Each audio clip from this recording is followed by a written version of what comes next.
Hi viewers, welcome to our channel. Director Trivikram Srinivas గారి పైన హేతువాదైన బాబు గోగినాథ్ గారు కొన్ని సెన్సేషనల్ కామెంట్స్ చేయడం, ఇప్పుడు ఆ కామెంట్స్ అన్నీ కూడా సోషల్ మీడియాలో వైరల్ అవ్వడం మనం చూస్తున్నాం. అసలు ఎందుకు బాబు గోగినాథ్ గారు ఇటువంటి కామెంట్స్ ఆయన పని చేశారు, అసలు ఏ కాంటెస్ట్లో ఈ విధంగా చేశారు? సో ఇప్పుడు ఇదే అంశం మీద డిస్కస్ చేయడానికి ప్రజెంట్ మనతో పాటు జగదేవ్ గారు సీనియర్ జర్నలిస్ట్ ఉన్నారు, వారితో ఒకసారి మాట్లాడదాం. సార్ నమస్కారం. సార్ నమస్తే సార్. బాబు గోగినేని గారి కామెంట్స్ మీరు కూడా విన్నారు సార్. త్రివిక్రమ్ శ్రీనివాస్ గారి పైన ఆయన కామెంట్ చేశారు. అంటే ఇటువంటి కామెంట్స్ని ఏ విధంగా చూడొచ్చు, అసలు ఏ కాంటెస్ట్లో చేస్తారు, మీరేం చెప్తారు సార్ దీని గురించి? బాబు గోగినేని గారు చాలా రోజుల తర్వాత వార్తల్లో వినిపిస్తుంది ఆ పేరు. గతంలో జ్యోతిష్యులు వేణుకి ఆయనకి ఏదో ఒక స్టూడియోలో జరిగిన వివాదం తర్వాత చాలా రోజులు ఆయన కనపడలేదు. ఇప్పుడు అఫ్కోర్స్ వేణుగారు కూడా ఇప్పుడు కనపడలేదు అనుకోండి. అంటే ఈయన ఏదో విదేశాలకు వెళ్ళిపోయారు అన్నట్టు రకరకాల వార్తలు వచ్చాయి. ఇప్పుడు ఆయన బయట ఏమన్నారనేది చూడలేదు, కానీ న్యూస్లో అయితే చూశాను మామూలుగా ఇట్లా బాబు గోగినేని త్రివిక్రమ్ గారిని దుయ్యబట్టారు అన్నట్టుగా. మ్యాటర్లోకి వెళ్తే ఏముందంటే, ఎందుకు అసలు ఇప్పుడు ఈ సందర్భం వచ్చింది ఎందుకు అని అంటే, నిన్న ప్రణీత్ హనుమంతు సంబంధించి ఒక వీడియో వైరల్ అవుతుంది. ఆ వీడియో వైరల్ అవుతున్నప్పుడు ఒక ఐఏఎస్, వాళ్ళ ఫాదర్ ఐఏఎస్, అంటే అంత హైఫై కుటుంబం కాబట్టే అన్ని మంచి చెడులు తెలియాలి అని కొంతమంది అభిప్రాయం. నాలాంటి వాడు అభిప్రాయం అంటే హైఫై ఫ్యామిలీ కాబట్టే అంతగా పూర్తి స్థాయిలో మంచి చెడులు తెలియవు, బై బర్త్ గోల్డెన్ స్పూన్తో పుట్టుంటాడు కాబట్టి తెలియదని నా అభిప్రాయం. సో మొత్తం మీద ఆయన చాలా యూట్యూబర్గాను ఫెమిలియర్గా ఉన్న పర్సనే. ఒక్కసారిగా తండ్రి కూతుళ్ళు ఫోటో పెట్టి దాని మీద రకరకాల అభిప్రాయాల్ని పంచుకోవడం, దాన్ని వైరల్ చేయడం, సాయిధరం తేజ్ లాంటి హీరోలు దానిపైన రెస్పాండ్ అవ్వడం, ఆ రెస్పాన్స్ చూసి ముఖ్యమంత్రి కానీ ఉప ముఖ్యమంత్రి గారు లాంటి వాళ్ళు చాలా కొద్దిగా సీరియస్గా తీసుకోవడం, కేసు ఫైల్ చేయడం అన్నీ చకచకా జరుగుతున్నాయి. అది ఇప్పుడు దాన్ని బేస్ చేసుకొని మేధావులు, కవులుగా, గొప్ప రచయితగా చెప్పుకునే వ్యక్తులు కూడా ఇటువంటి డైలాగ్స్ రాస్తే ఎంతవరకు కరెక్టు అనేది బాబు గోగినేని గారి యొక్క అభిప్రాయం. సో ఇక్కడ మళ్ళీ ఆయన అభిప్రాయాన్ని ఎందుకు ఆయన అభిప్రాయం ఎట్లా చెప్పాడంటే, రీసెంట్గా గుంటూరు కారంని ప్రస్తావించి అందులో గుడ్డు ఎవరు పెట్టారు, ఎవరైతే ఏంలే అన్నట్టుగా ఒక డైలాగ్ ఉంటుంది. సో అది డెప్త్కి వెళ్తే సమ్ డబుల్ మీనింగు, వేరే మీనింగ్లు ఉన్నాయి. కాకపోతే ఇక్కడ త్రివిక్రమ్ గారు లాంటి వ్యక్తికి అందరూ గురూజీ అని కానీ, లేదంటే అబ్బా మంచి మాటల మాంత్రికుడు అని పేరున్న వ్యక్తి ఏది చేసినా బాగుంటుందేమో అని అనుకుంటున్నాను నేను. అందువల్ల ఆయనకు అంతగా ఎవరు ట్రోల్ చేయలేదేమో. But at the same time Family Star అనే సినిమా వచ్చింది. ఫ్యామిలీ స్టార్ సినిమాలో కూడా తన ఫ్యామిలీని కాపాడుకోవడానికి అందరూ హీరో వాళ్ళ వదిన గారికి ఎవడో అసభ్యంగా వచ్చి మాట్లాడాడని చెప్పి ఆయన వార్నింగ్ ఇవ్వడానికి, నేను మగాడినే, నేను తలుచుకుంటే నాకు రూమే అవసరం లేదా, ముళ్ళ పొదలో అవి కూడా చాలు అన్నట్టుగా ఒక డైలాగ్ ఉంటుంది. అప్పట్లో అది విజయ్ దేవరకొండ కానీ ఆయన ఎవరు పరశురామ డైరెక్టర్, వాళ్ళ మీద కొద్దిగా వైరల్ అయ్యింది. బట్ ఇక్కడ త్రివిక్రమ్ గారికి వచ్చేసరికి మాత్రం వైరల్ అవ్వలే. సినిమా పోయింది అన్నట్టుగా చేసేసరికి తప్ప వైరల్ అవ్వలే. చాలా ఈ మధ్యకాలంలో చాలా డబుల్ మీనింగ్లు వచ్చేస్తున్నాయి. ప్రతిదీ డబుల్ మీనింగ్లు, వెటకారంగా ఉండడము, అట్లాంటివి చాలా చూసాము. బట్ ఏంటంటే బాగా నేమ్ వచ్చేసిన వాడు ఏం మాట్లాడినా సూపర్ రా అంటారు. నేమ్ రాని వాళ్ళు ఏది చిన్న మాట్లాడినా అరే ఈయన డైలాగ్స్ బాగాలేవరా, డబుల్ మీనింగ్ ఉన్నాయరా అన్నట్టు మాట్లాడతారు. సో ఇక్కడ బాబు గోగినేని గారు మరి త్రివిక్రమ్ గారిని ఎందుకు ప్రస్తావించారంటే, మేబీ ఆయన అన్ని సినిమాలు చూడడు కాబట్టి, ఈ సినిమాయే చూశాడు కాబట్టి ఆయన మిత్రులతో కలిసి చూడడం, ఆ డైలాగ్ని అపోజ్ చేశాడు ఆయన. అంటే త్రివిక్రమ్ లాంటి వ్యక్తిని ఆయన ఒక స్పీచ్ ఇస్తేనే కొన్ని లక్షల వ్యూస్ వస్తాయి. లేదు ఆయన ఒక సినిమాలో ఒక డైలాగ్ వాడితేనే ఆ డైలాగు, ఆ పంచు ప్రభావం అనేది నిజ జీవితంలో కూడా వ్యాపించి అందరూ రెగ్యులర్గా వాడుకునే స్థాయికి వెళ్ళిపోతుంది. త్రివిక్రమ్ గారి డైలాగ్స్ అలా ఉంటాయి.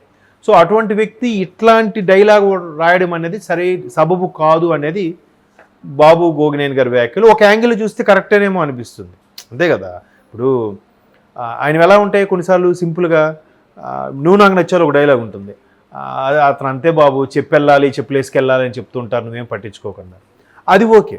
బట్ ఇక్కడ గుంటూరు కారం వచ్చేసరికి కోడిగుడ్డు చిన్నగా ఉంది, తల్లి పెట్టి కోడి పెట్టిందా నువ్వు పెట్టావా అన్నట్టుగా ఏదో సందర్భంలో అంటే, అక్కడ దాన్ని ప్రస్తావించి బాబు గోగినేని గారు ఆ స్థాయి వ్యక్తి ఈ డైలాగ్ రాయకూడదు కదా అనేది ఆయన అభిప్రాయం.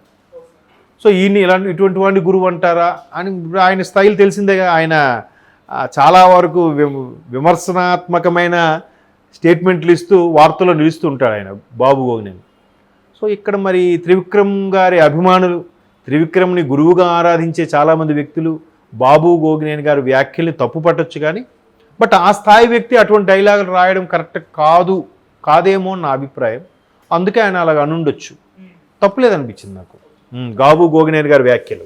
అంటే ఆయన వ్యాఖ్యల్ని, అంటే త్రివిక్రమ్ గారి డైలాగ్ని, ప్రణీత్ ఇష్యూని అంటే కలపడం అంటే ఏ విధంగా చూడొచ్చు అంటే కరెక్ట్. అంటే ఇప్పుడు ప్రణీత్ ఏంటంటే ప్రణీత్ లాంటి వ్యక్తులు చాలామంది ఉన్నారు. ఎందుకు చాలామంది ఉన్నారు అంటున్నానంటే, ఒక మొన్న సీజన్ కాక అంతకుముందు సీజను, ఆ ముందు సీజన్కు బిగ్ బాస్ సీజన్లో ఒక అమ్మాయి వచ్చింది. ఆ అమ్మాయి ఎక్కడ ఆ పేరు వద్దులేండి, మళ్ళీ ఫీల్ అవుతారేమో. ఎందుకురా ఈ అమ్మాయి బిగ్ బాస్కి వచ్చింది, ఏంటంత ఫెమిలియర్ అని అంటే, ఆ అమ్మాయి యూట్యూబ్ షార్ట్స్లో ఇట్లా మీరు టిక్టాక్ వీడియోస్లో, అప్పుడు టిక్టాక్ ఉండేది కదా, వీడియోస్ చూస్తే అక్కడ నాకు అర్థమైందంటే ఆ అమ్మాయి అన్ని డబుల్ మీనింగ్ షార్ట్ వీడియోస్ చేసేది. ఏందిరా నువ్వు ఏడబెట్టుకుంటావు ఇట్లాంటి పదజాలంతో. సో ఆమె ఫెమిలియర్ అయిపోయి బిగ్ బాస్ సీజన్కి వచ్చేసింది. అంటే అటువంటి వీడియోలు చేసిన ఆమె కూడా ఎలా ఫెమిలియర్ అయ్యింది? దాన్ని కూడా ఆస్వాదించే వాళ్ళు, చూసేవాళ్ళు ఉన్నారనే కదా. అంటే జనాల్లోకి గుడ్ ఆర్ బ్యాడ్ వెళ్ళిపోవాలి. నా గురించి నా వీడియో వైరల్ అవుతుందిరా, నా గురించి ఇలా మాట్లాడుకుంటున్నారా. మరి అలాగే అట్లాంటి వ్యక్తులు, ప్రణీత్ కూడా అలాంటి వ్యక్తే. బాగా ఉంది. ఇప్పుడు ఆయన కూడా క్షమాపణ ఎప్పుడు చెప్పాడండి? 2 రోజులు బాగా వైరల్ అయిపోయి ఎక్కువ వ్యూస్ వచ్చిన తర్వాత క్షమాపణ చెప్తాడా? ముందెందుకు చెప్పలేదండి? ముందు రియలైజ్ అవ్వలేదా? ముందు తనకు తెలుసుకోలేదా? ఈవెన్ సాయిధరం తేజ్ ఇచ్చిన స్టేట్మెంట్ తర్వాత కూడా ఆయన క్షమాపణ చెప్పలే.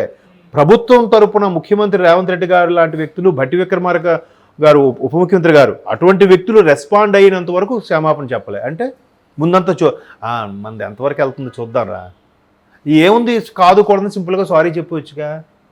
అయ్యో నేను ఇలాగ అవుతుందని అనుకోలేదండి, ఏదో పెట్టేశారండి, తెలీదా వీళ్ళకి? అల్టిమేట్గా మనీ, అంతే కదా. ఇంత వ్యూస్, ఇంత సబ్స్క్రైబర్స్ పెరిగిపోతే మనీ జనరేట్ కోసమే ఇవన్నీ తాపత్రయం. అరే ఆవిడెవరు ఓన్లీ వంటలు చేసుకుంటుందంట, ఆవిడకి ఏంటి అంత ఫాలోయింగ్, ఆవిడకి దాని ద్వారా ఎంత మనీ వస్తుందంట, ఆవిడ నెలకి 10 లక్షలు సంపాదించుకుంటుంది. ఆయన ఎవడో ప్రపంచ యాత్రికుడంట, ఆయనకి సంవత్సరానికి 50 లక్షలు వస్తుందంట, 25 లక్షలు వస్తుందంట. అరే ఇదేదో బాగుందే, మనం కొత్తగా చేయండి, కానీ అసభ్యంగా చేయకండి. ఇప్పుడు ప్రపంచ యాత్రికుడు అనే ఆయన మీద చాలా ట్రోల్స్ వచ్చాయి. ఆయన ఏం చేశాడు? 192 దేశాలు ఎన్ని ఉన్నాయి ప్రపంచంలో నాకు తెలిసి, అన్ని ఖండాలు కలిపి, ఆఫ్కోర్స్ చీకటి ఖండం అంటాడు వదిలేసి, అన్ని దేశాలు సుమారుగా ఒక 4-5 దేశాలు ఇంకా తిరగలేదు, అన్ని దేశాలు తిరిగేశాడు ఆయన. ప్రతి దేశానికి తీసినప్పుడు అక్కడ ఉన్న కల్చరు, ఆ సంస్కృతి ఎలా ఉంది, ఎక్కడ పడుకున్నాం, ఏం తింటాం, ఏముంటాం, అందరూ చేసి వీడియోలు పెట్టి ఆయన డబ్బులు సంపాదించుకుంటున్నాడు. అట్లా ఇన్నోవేటివ్గా చేయండి, అంతేగాని అసభ్యంగా డబుల్ మీనింగ్స్, బూతులు వచ్చేలాగా తండ్రి కూతుర్ల మధ్యన కూడా ఇటువంటి నోటుకొచ్చినట్టుగా మాట్లాడి హైప్ చేసుకోవాలనుకోవడం దౌర్భాగ్యం.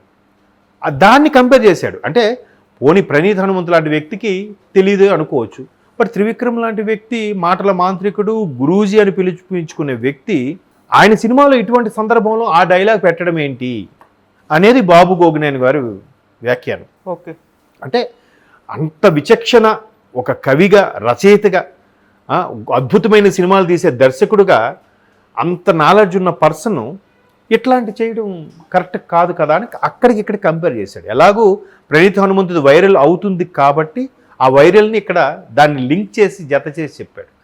అంటే బాధ్యతగా మెలగాల్సిన వాళ్ళే ఇటువంటి డైలాగ్స్ రాస్తే ఆ కుర్రోడికి బాధ్యత లేదు. మరి సినిమా రిలీజ్ అయినప్పుడే ఇది మాటలు చెప్పుకుంటే అయిపోతుండే కదా సార్. ఇప్పుడు ఇన్ని రోజుల తర్వాత చెప్పడం, అది సినిమా రిలీజ్ అయింది, ఫ్లాప్ అయింది, మొత్తం అయిపోయిన తర్వాత ఇప్పుడు ఇక్కడ ఇలాంటి వచ్చినప్పుడు ఏమొస్తుందంటే, ఏమో ఆయన నుంచి ఎప్పటి నుంచో ఈయనకి నచ్చలేదేమో, లేదంటే నచ్చట్లేదేమో. ఎందుకంటే ఆయన బిగ్ బాస్కి వచ్చినప్పుడు కూడా బాబు గోగినేని ఒక మాట అన్నారు, సినిమా వాళ్ళంటే నాకు పెద్దగా అభిప్రాయం ఉండదు, సంథింగ్ రాజమౌళి గురించి కూడా ఆయన దేవుడు అంటే నమ్మడు, కానీ సినిమాల్లో దేవుడిది పెడతాడు అన్నట్టు ఏదో నాకు సరిగ్గా గుర్తులేదు. దానికి ఆ సీజన్లో ఆయన పేరు కౌశిక్ ఎవరో ఫస్ట్ వచ్చాడు ఆయన. ఆ కౌశిక్ కూడా ఆయన్ని నామినేట్ చేసేటప్పుడు ఆయన తల మీద కోడిగుడ్డు వేసి ఒక ఎపిసోడ్ చూశాను. అంటే ఎపిసోడ్ ఎందుకు చూడాల్సి వచ్చిందంటే ఇది వైరల్ అయినప్పుడు చూశాను నేను. సో ఆ పరంగా ఆయనకి సినిమాల మీద, వాళ్ళ మీద, సినిమా రచయితల మీద కానీ దర్శకుల మీద అభిప్రాయం లేదేమో, లేదంటే త్రివిక్రమ్ లాంటి వ్యక్తి అమ్మ ఎప్పుడు దొరుకుతారా అని చూస్తున్నారేమో తెలియదు. బట్ ఒకసారి వెర్షన్లో అలా అయిండొచ్చు. ఇంకో వెర్షన్లో ఏంటంటే అట్లాంటి ఎంత బాధ్యతగా ఉండాల్సిన ఇలాంటి కవులే అట్లాంటి డైలాగ్ సినిమాలో పెడితే ప్రణీత్ లాంటి వ్యక్తి అట్లాంటి పెట్టడంలో తప్పేముంది? అందుకే సమాజం ఎటుపోతుంది, అసలు ఎవరైనా ఖండించాలి కదా, ఎవరైనా చెక్ పెట్టాలి కదా, ఎవరైనా సజెస్ట్ చేయాలి కదా అన్నట్టుగా చెప్పుండొచ్చు. ఆ వెర్షన్ అయిండొచ్చు, ఈ వెర్షన్ అయిండొచ్చు. మీరు అన్నట్టు సందర్భం ఇప్పుడు ఎందుకు వచ్చిందంటే ఆయన ఇన్ని రోజులు లేడేమో, ఇప్పుడు మళ్ళీ ఇండియాకి వచ్చి సినిమా చూసారేమో. ఇన్ని రోజులు ఆయన ఎక్కడ ఆస్ట్రేలియాలో ఎక్కడో ఉన్నా లేదా వేరే కంట్రీలో ఉన్నారన్నట్టు కూడా వార్తల్లో చూస్తే తెలిసింది, కానీ మనకు తెలియదు ఎక్కడున్నారు ఏంటని.